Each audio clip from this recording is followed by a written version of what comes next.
Assalamualaikum warahmatullahi wabarakatuh. Sahabat guru penggerak, perkenalkan saya Yulisman SPD, calon guru penggerak angkatan 11 SDN 002 Teluk Sebong, Kabupaten Bintan.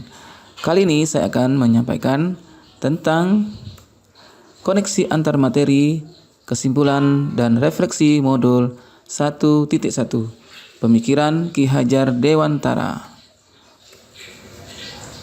Kerangka pembelajaran modul 1.1 mulai dari diri, eksplorasi konsep, ruang kolaborasi. Mulai dari diri yaitu membuat refleksi diri tentang pemikiran Ki Hajar Dewantara. Sedangkan eksplorasi konsep mendalami konsep tentang pemikiran Ki Hajar Dewantara. Ruang kolaborasi memberi ruang untuk berkolaborasi antar calon penggerak. Kerangka pembelajaran modul 1.1 yang berikutnya adalah demonstrasi kontekstual, elaborasi pemahaman, koneksi antar materi. Demonstrasi kontekstual yaitu mendesain strategi dalam mewujudkan pemikiran Ki Hajar Dewantara, yaitu pendidikan yang berpihak pada murid sesuai dengan kodrat alam dan zaman. Sedangkan elaborasi pemahaman menuangkan berbagai pertanyaan mengenai filosofi pemikiran Ki Hajar Dewantara yang dibahas bersama instruktur. Sedangkan koneksi antar materi membuat kesimpulan yang memuat pemikiran Ki Hajar Dewantara. Nah, apa azas pendidikan Ki Hajar Dewantara? Yaitu pengajaran adalah bagian dari pendidikan. Pengajaran adalah proses pendidikan dalam memberi ilmu. Jadi pengajaran dan pendidikan tidaklah sama. Sedangkan pengajaran adalah proses pendidikan dalam memberi ilmu untuk kecakapan anak lahir dan batin. Pendidikan pada hakikatnya adalah menuntun atau memberi tuntunan terhadap segala kekuatan kodrat yang dimiliki anak agar ia mencapai keselamatan dan kebahagiaan yang setinggi-tingginya, baik sebagai manusia maupun sebagai anggota masyarakat.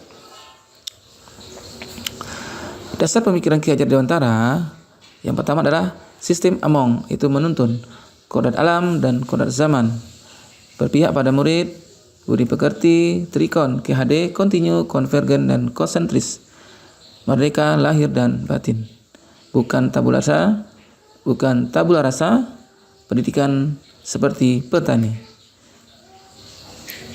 Hal yang saya percaya sebelum mempelajari modul 1.1 adalah 1. Pembelajaran lebih dominan yang dilakukan oleh guru atau teacher center. Yang kedua, murid diperlukan dengan cara yang sama, diperlakukan dengan cara yang sama. 3. Sering mengeluh jika banyak murid, jika tidak tuntas setelah diberikan evaluasi. 4. Pembelajaran banyak dilakukan dengan membaca, menulis, dan mengerjakan tugas. Ketuntasan dalam mengerjakan materi lebih penting daripada karakter murid itu sendiri. Nah, hal yang berubah dari pemikiran atau perilaku saya setelah saya mempelajari modul 1.1 ini, yaitu yang pertama adalah pembelajaran lebih dominan yang dilakukan oleh murid atau student center. 2. Murid diperlakukan sesuai dengan karakteristiknya masing-masing. 3. Memberikan kesempatan pada murid untuk tumbuh dan berkembang sesuai dengan kodratnya. 4. Pembelajaran dilakukan secara menyeluruh, meliputi cipta, rasa, dan karsa. 5. Menciptakan pembelajaran yang aktif dan menyenangkan. 6. Guru harus tulus dan ikhlas dan penuh dengan kesabaran dan penuh dengan tanggung jawab dalam menuntun murid.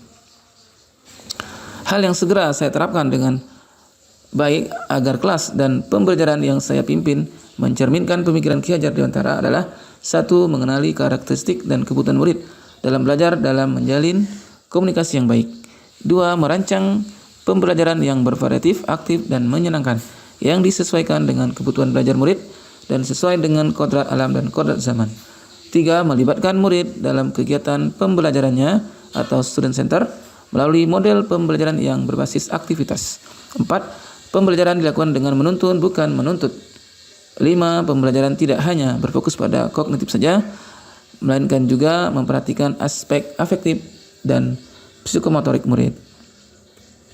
Harapannya ke depan adalah murid dan guru dapat berkolaborasi untuk menciptakan pembelajaran yang aktif, menyenangkan dengan sikap spiritual, intelektual, dan sosial untuk mencapai keselamatan dan kebahagiaan yang setinggi-tingginya sebagai manusia dan anggota masyarakat. murid dan guru berkolaborasi untuk menciptakan Merdeka Belajar yang bertujuan untuk menggali dan mengembangkan potensi pada murid. Demikian, semoga bermanfaat. Terima kasih. Salam guru penggerak, tergerak, bergerak, dan menggerakkan. Assalamualaikum warahmatullahi wabarakatuh.